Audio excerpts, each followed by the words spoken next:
안녕하십니까. 전하태 교수입니다. 이번 시간 여러분들과 2022년 제2회 폐기물 처리 산업기사 기출보건문제 풀이를 하도록 하겠습니다. 자, 여러분들이 가지고 있는 교재를 보시게 되면 먼저 1번을 보도록 하십시오. 자, 1번을 보시게 되면 5m의 삼성의 용적을 가지는 용기에 메탄가스를 9kg을 채우고 온도는 150도이다. 이때 압력을 계산하시오. 단 기체 상수 R은 0.082 atm 리터 per 몰 K이며 이상기체 기준이다. 자, 여러분들이 여기에서 이상기체 상태 방정식을 이용을 하시면 되거든요.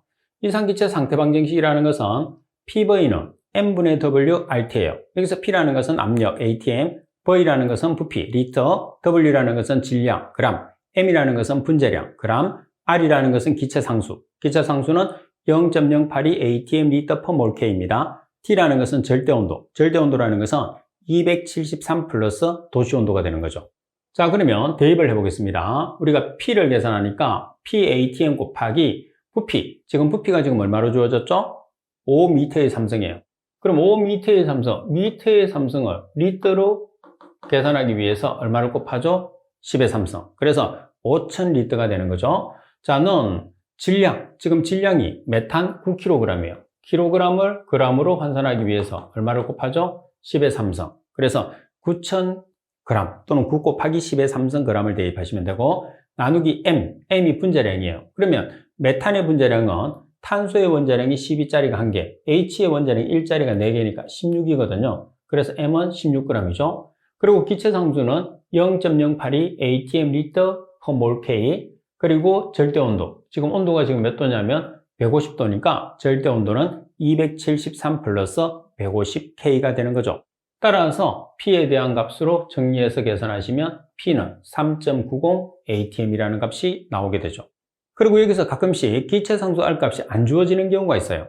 그래서 안 주어지더라도 여러분들이 문제를 풀어야 되니까 기체상수 R 값은 외워주는 게 중요해요.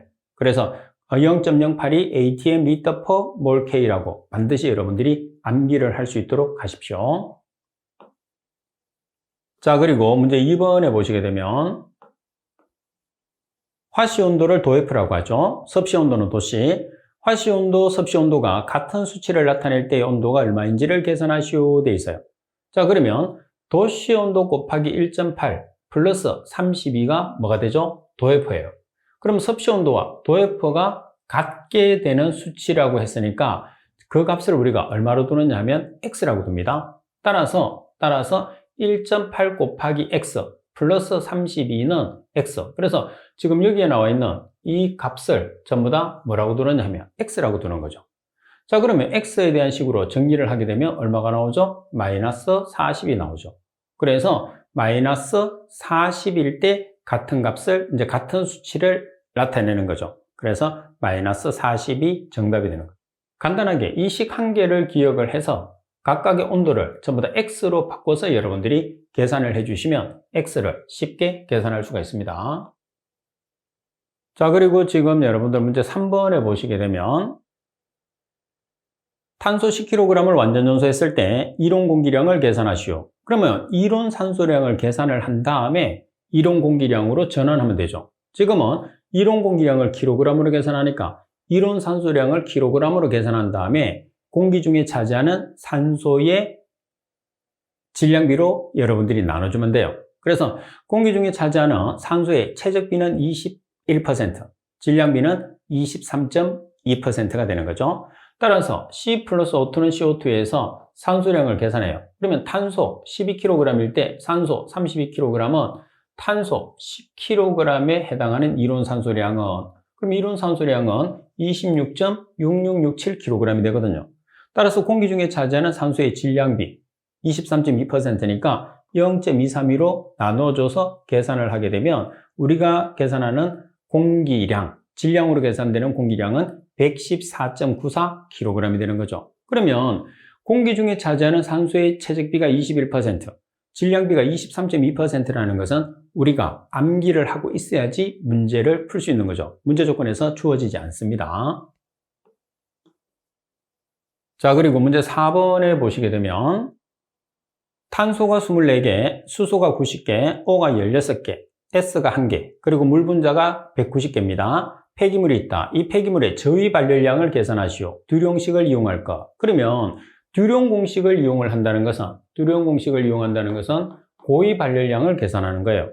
그래서 듀룡 공식에 의해서 고위 발열량을 계산한 다음에 저위 발열량을 계산하라는 소리는 고위 발열량에서 뭐를 빼주면 되죠? 수분의 정발 잡례를 빼주시면 돼요. 그래서 600-9H 플러스 W를 해서 저위 발열량. 그래서 결론적으로는 듀룡 공식을 이용해서 고위 발열량 계산하고 계산된 고위 발열량을 이용해서 저위 발열량으로 전환시켜 주는 거예요. 그러려면 원소 분석이 있어야 되는데 원소 분석이 없어요. 탄소, 수소, S의 퍼센트가 없단 말이에요. 그래서 원소 함량을 찾아냅니다. 그러면 폐기물의 분자량을 계산해 볼게요. 탄소의 원자량이 10이니까 12짜리가 24개, H의 원자량이 1이죠. 1짜리가 90개, O는 16짜리가 16개, S는 32, 그리고 물은 18이죠. 분자량이 18짜리가 190개예요. 그래서 지금 폐기물의 분자량이 4086입니다. 그러면 각각의 탄소가 차지하는 함량, 수소가 차지하는 함량, 산소가 차지하는 함량, S가 차지하는 함량, 물이 차지하는 함량을 계산해 보면 전체 폐기물의 분자량 중에 탄소가 차지하는가? 탄소는 얼마만큼 차지하죠? 탄소 12짜리가 24개가 있어요. 12짜리가 24개 곱하기 100. 자, 그리고 수소는 4086 중에서 1짜리가 90개. 그리고 산소는 4086 중에서 16짜리가 16개. 자, 그리고 S라는 것은 4086 중에서 1개, 32짜리가 1개. 자, 그리고 H2O라는 것은 4086 중에서 H2O 물 분자가 190개. 그러니까 물은 18짜리가 190개가 있는 거죠. 따라서 각각의 함량을 계산을 했어요.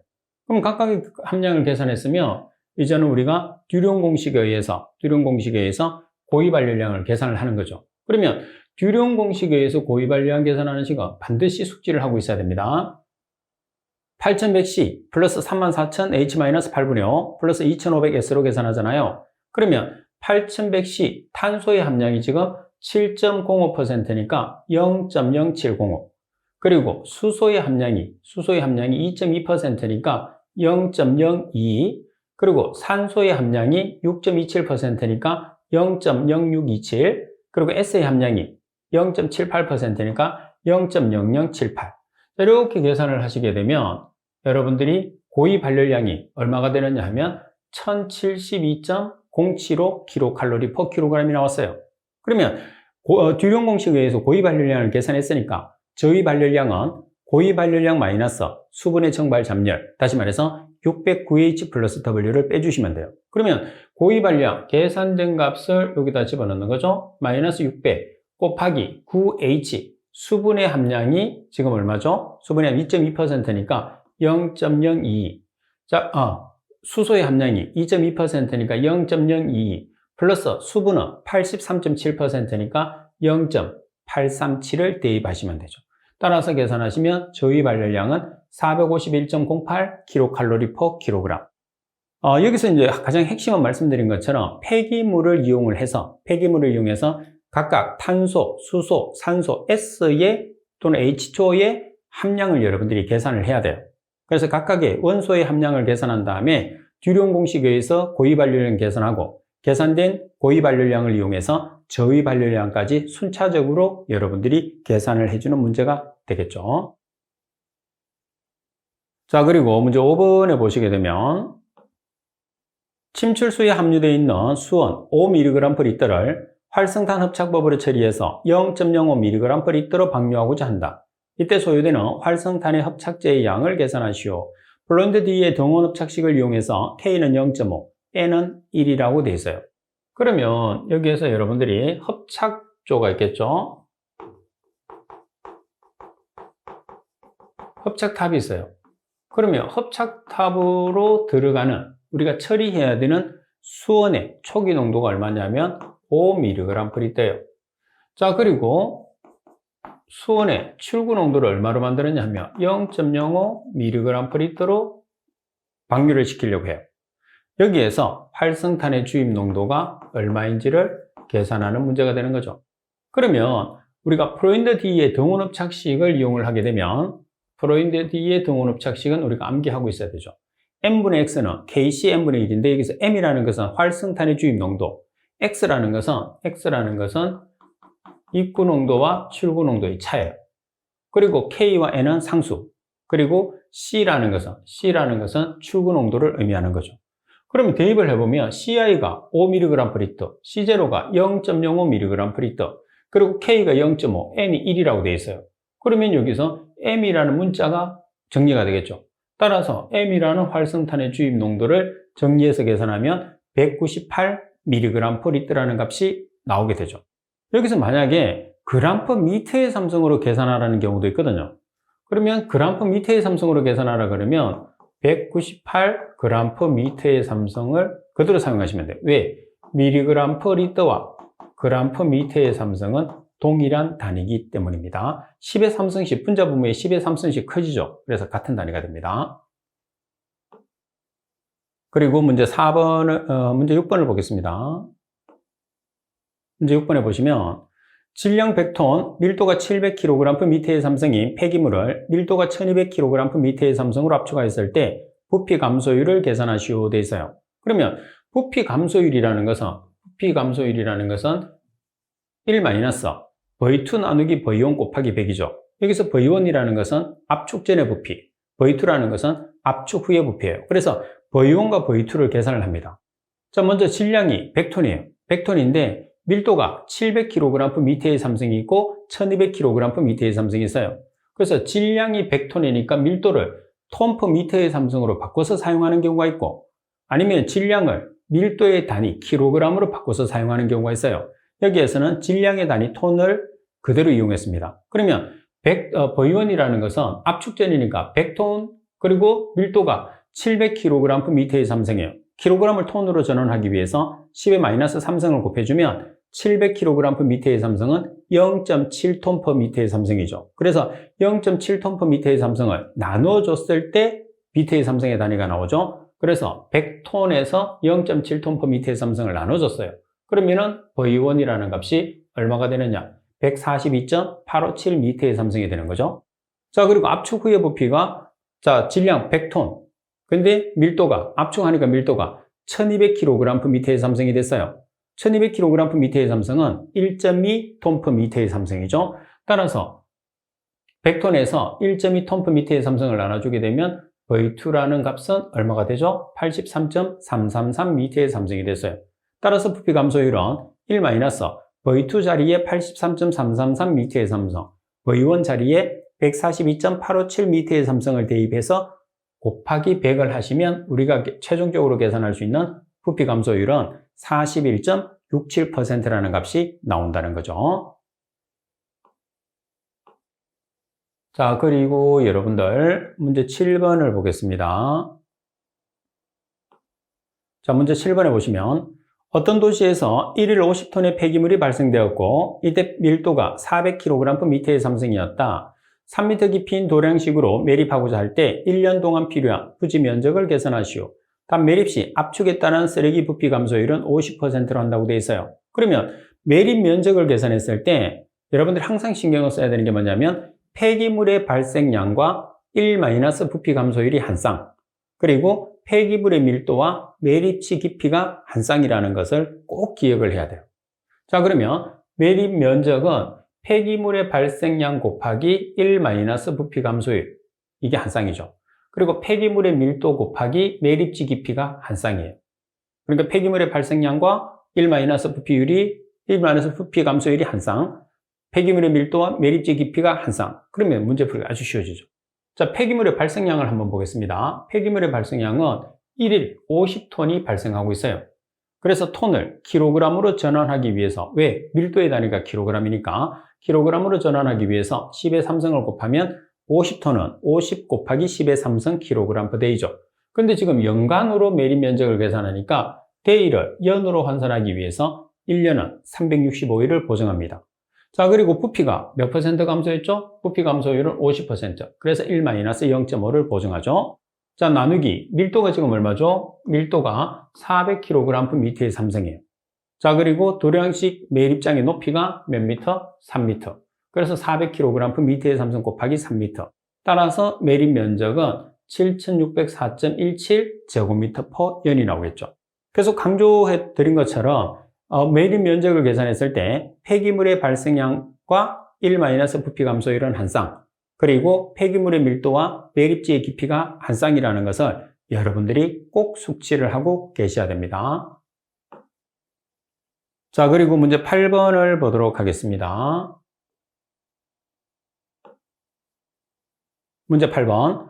폐기물의 80% 이상을 4cm보다 작게 파쇄하고자 했을 때 특성 입자 크기를 계산하시오. 로신 라밀러식을 이용해서 계산하고 n은 1이라고 되어 있어요.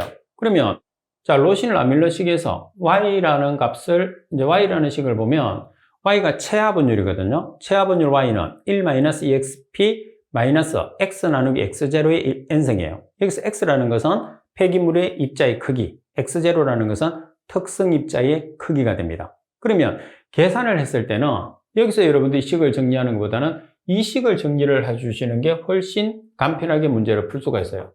자, 식을 한번 정리해 보겠습니다. EX 앞에 마이너스가 있으니까 n은 1이니까 생략을 하겠습니다. 자, 이렇게 정리가 되죠. EXP가 EX거든요. EXP를 없애기 위해서는 ln 자연대수 값을 취하면 돼요. 그래서 이렇게 식이 되겠죠.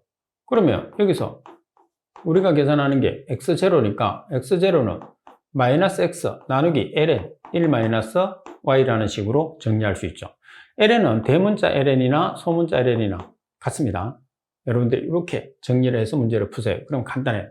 그럼 여기에서 지금 x가 얼마죠? x가 4cm. 그리고 y가 몇 퍼센트? 80%니까 0.8. 따라서 계산기를 이용해서 계산하시면 2.49cm라는 값을 쉽게 나타낼 수 있죠. 그래서 식을 나타냈을 때 식을 정리를 할 수 이제 정리를 해야 되는 식 같은 경우에서는 공부를 하면서 정리를 하면서 문제를 푸는 게 중요해요. 자, 그리고 여러분들 문제 9번을 보겠습니다. 문제 9번에 보면 산업 폐기물을 소각하는 폐기물 소각로 종류를 세 가지를 쓰시오 되어 있어요. 그러면 소각로는 우리가 많이 봤잖아요. 화격자 소각로가 있고 유동층 소각로가 있고 로터리 킬러, 다단로 소각로, 액상 분사 소각로 여러 개가 있는데 자, 이 중에서 세 가지만 서술하시오 이렇게 문제가 나왔기 때문에 당연히 세 가지만 서술을 해주시면 됩니다. 자, 그리고 10번에 보시면 강렬 감량에 대해서 나와 있어요. 강렬 감량의 정의를 쓰고 특징을 쓰시오 이렇게 나와 있어요. 자, 먼저 강렬 감량에 대한 정의를 보겠습니다. 시료의 일정 양을 1000에서 1200도씨로 가열해서 시료 속에 휘발성 성분과 열분해될 수 있는 성분이 제거되고 불연분만 남아서 질량이 일정한 값이 될 때까지의 감량을 시료에 대한 백분율로 나타낸 양을 우리가 강렬 감량이라고 해요. 다시 말해서 소각제 잔사 중에서 미연분의 함량을 질량 백분율로 표시한 것을 강렬 감량이라고 하는데 이 강렬 감량은 주로 어디서 사용하느냐? 이번에 특징에 보면 소각제 잔사의 무해하를 판단하는 지표라는 것은 기준이죠. 그래서 지표로 사용을 하는 거죠. 왜 소각제 잔사의 무해하를 판단하는 지표로 쓰느냐? 실제로 강렬 감량이라는 게 소각제 잔사 중에서 이제 잔사라는 것은 남아있는 거죠. 미연분의 함량, 타지 않은 함량을 미연분이라고 그래요. 미연분의 함량의 질량 백분율로 표시한 값이라고 정의가 나와 있잖아요. 그래서 소각제 잔사의 무해하를 판단하는 지표로 사용되는 게 강렬 감량이라는 거. 따라서 정의와 특징을 여러분들이 나열을 해주시면 되고요. 그리고 11번 부패된 황성분이 함유된 소화가스가 철과 반응해서 흑색으로 변하는 반응을 쓰시오 되어 있어요. 자, 여러분들이 철이라는 것은 F입니다. 이가요. 그리고 황이라는 것은 S인데 E-예요. 그러면 여러분들이 우리가 H2S라는 물질이 만들어져야 되는데 여기에서는 여러분들이 어떤 물질이 만들어지느냐 하면 흑색이라는 물질로 변하는 반응식을 적으라고 그랬단 말이에요. 그래서 철이라는 물질이 H2S라는 황화수소하고 결합을 해요. 자, 황화수소하고 결합했을 때 철이 E+거든요. 자, 여기서 S가 E-예요. 그래서 철과 S가 결합을 해서 어떤 물질이 만들어지느냐 하면 FeS가 만들어져요. 그리고 나머지 수소가 H2라는 수소가 발생해서 실제로 이 흑색으로 만들어지는 이제 물질 자체가 FeS가 이제 흑색이 되는 물질이 되는 거죠. 그래서 반응식을 세워주시면 되겠죠. 따라서 반응식은 이렇게. 근데 이제 우리가 반응식을 맞출 때는 지금 제가 적어준 것처럼 그 물질의 가수를 기억을 해서 반응을 시키는 게 중요해요. 그래서 여러분들이 화학물질 같은 경우에서는 플러스 가수와 마이너스 가수가 일치를 해야 됩니다. 그래야지 하나의 화합물이 만들어져요. 자, 그리고 12번 문제를 보시게 되면 플라스틱 폐기물 소각 시에 발생되는 문제점 3가지를 쓰시오 되어 있어요. 일단 플라스틱 폐기물은 가연성 물질이라는 것. 가연성 물질이라는 것은 탈 수 있다는 거죠. 그래서 발연성이 높다라는 게 첫 번째 문제점입니다. 자, 그리고 두 번째는 용융 연소가 일어납니다. 용융이라는 것은 녹는다는 거죠. 그리고 염소 및 다이옥신 등의 유해 물질이 다량 함유되어 있어요. 그리고 통기공을 폐쇄할 우려가 있겠죠. 통기공을 폐쇄한다는 것은 플라스틱 종류가 녹으면서 찐득찐득하게 되는 거죠. 그래서 구멍을 막게 되는 문제점을 가지게 되죠. 자, 이 문제에서도 3가지만 서술하시오 이렇게 나와 있기 때문에 3가지만 서술을 해주시면 됩니다. 자, 그리고 13번 문제를 보겠습니다. 13번 문제를 보시면 화격자 소각로에서 발생되는 고온 부식은 국부적인 연소를 하는 장소에서 발생한다. 고온 부식의 방지법 4가지를 쓰시오. 자, 부식은 고온 부식과 저온 부식이 있거든요. 낮은 온도에서 부식이 일어나는 게 저온 부식, 높은 온도에서 부식이 일어나는 게 고온 부식이고, 그리고 국부적인 연소라는 것은 불꽃이 닿는 부분에서만 연소가 되는 것을 국부연소라고 이야기를 해요. 자, 그러면 고온 부식 방지법 4가지를 보면 일단 내열성이나 내식성 재료를 사용하죠. 그러니까 열에 강하고 부식에 강한 재료를 사용하는 뜻입니다. 그리고 부식성 가스를 제거를 해요. 그러면 가스에 의해서 부식이 일어나니까 부식성 가스를 제거하게 되면 부식이 아무래도 거의 일어나지 않겠죠? 그리고 금속 표면 온도를 낮춥니다. 왜? 고온 부식에서 일어나니까 온도를 고온에서 되도록이면 고온에서 유지되는 되도록 줄이는 거죠. 그리고 금속 표면을 피복을 합니다. 피복을 하게 되면 피복을 하지 않은 경우보다는 아무래도 부식이 되는 양이 줄어든다 이렇게 볼 수가 있는 거죠. 자, 그리고 14번 문제를 보겠습니다. 자, 14번 문제를 보시게 되면 퇴비화를 진행 단계에 따라서 4단계로 구별하고 각 단계의 특징을 쓰시오. 자, 1단계를 우리가 전처리 단계, 여기서는 퇴비화입니다. 여러분들이 헷갈릴 수 있는 게 뭐냐면 혐기성 단계, 우리가 매립장의 매립 단계를 생각하는 게 아니에요. 여기서는 퇴비화 단계입니다. 그래서 매립하는 단계와 퇴비화 단계는 달라요. 퇴비화는 1단계가 전처리 단계, 2단계가 발효 단계, 3단계가 양생 단계, 4단계가 마무리 단계로 구별해서 우리가 나타내죠. 따라서 1단계가 되는 전처리 단계 같은 경우에서는 선별 과정과 적절한 입도로 분쇄하는 과정, 그래서 선별하는 과정과 적절한 입도, 입자의 크기로 분쇄하는 과정이 뭐가 되는 거죠? 전처리 과정이 되는 거죠. 자, 그리고 발효 과정이라는 것은 호기성과 혐기성을 이용하는 거죠. 호기성은 산소를 이용하고 혐기성은 산소를 이용하지 않아요. 그래서 호기성 및 혐기성 공법을 이용해서 발효하는 단계. 그리고 양생 단계라는 것은 안정화를 위해서 양생을 하는 단계라고 합니다. 그리고 제4단계, 마무리 단계는 선별이나 분쇄 등을 통해서 입경을 균일하게 하는 단계를 마무리 단계라고 이야기를 해요. 아무래도 우리가 선별을 하는 그런 과정이 되겠죠. 그래서 전처리 단계, 발효 단계, 양생 단계, 마무리 단계 이 과정을 거쳐서 우리가 퇴비화를 진행을 하게 됩니다. 그리고 15번 문제를 보시게 되면